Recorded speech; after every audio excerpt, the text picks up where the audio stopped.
Pentecost had come, they were all together in one place. And suddenly, from heaven, there came a loud sound, like the rush of a violent wind, and it filled the entire house where they were sitting. Divided tongues as of fire appeared among them, and a tongue rested on each one of them. All of them were filled with the Holy Spirit and began to speak in other languages as the Spirit gave them the ability. Now there were devout Jews from every nation under heaven living in Jerusalem.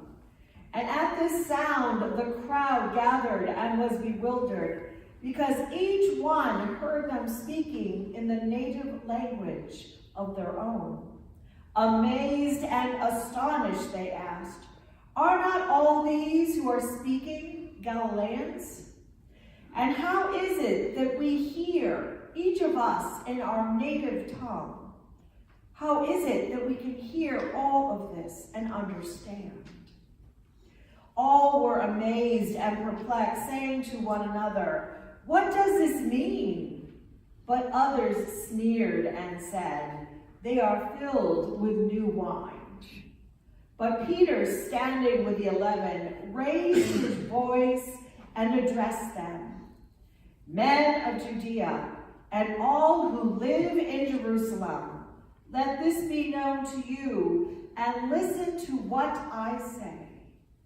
Indeed, these are not drunk, as you suppose, for it is only 9 o'clock in the morning.